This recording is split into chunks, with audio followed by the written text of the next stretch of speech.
Hey, double checking everything. Are we live? Let me see. Yeah, we're live. Amazing. I'm just going to share it in the Facebook group. There. Wait, copy link. I'm having a little bit of trouble with the internet today, so bear with me, because we will start our training of today very soon. There we go. At the same time.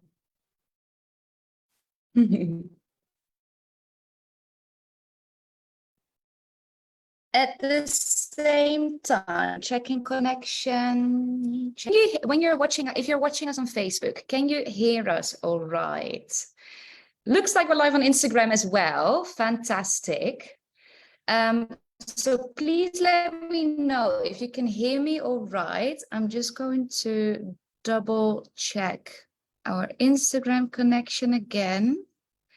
As you see, everyone, I'm back in Morocco. So some of you that have been following us for a while, they know that I was here in October to December last year. And then at the start of the year, February, March, I was here as well. And I'm back in Morocco, but I'm still getting used to the internet connection. So please, in the chat, let me know, can you hear us all right?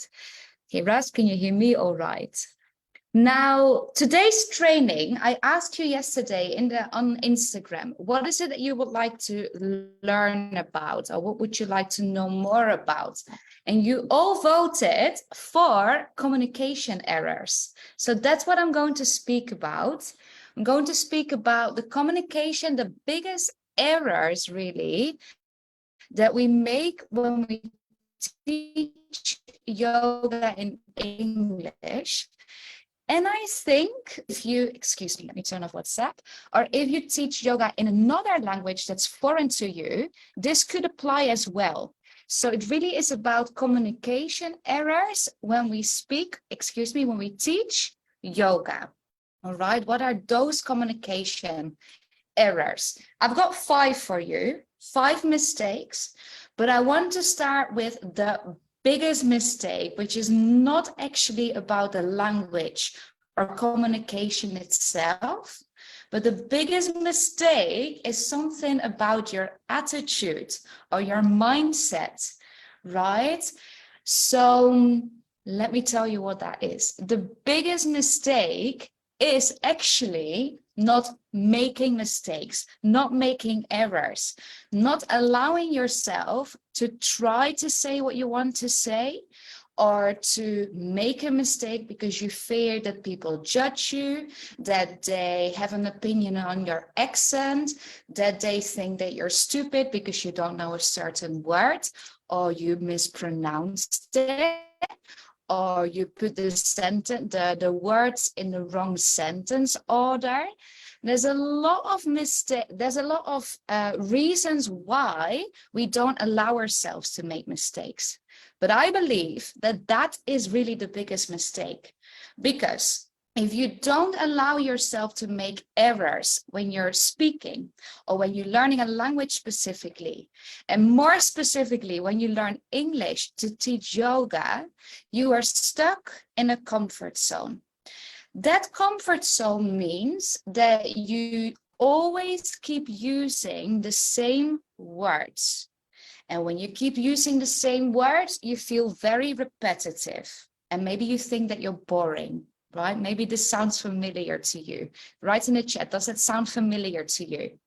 So we keep using the same words, then we think that we're repetitive. We also believe that we don't know enough words. And then when we don't know enough words, we doubt that we know the language well enough, or that people really will they really understand us? Are we clear enough, effective enough? Am I expressing myself the way I really want to?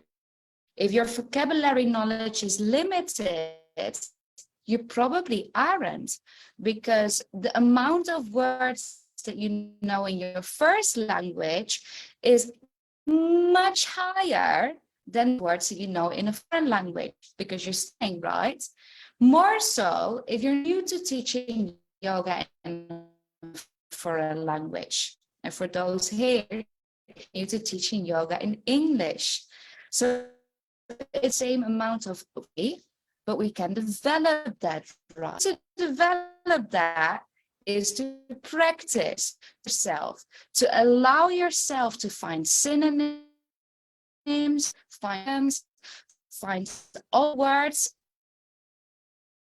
in text that mean the same or the opposite, or help you express your rights or your guidance, your instruction. The big mistake is, and mistakes are necessary. If you want to develop yourself, if you want to improve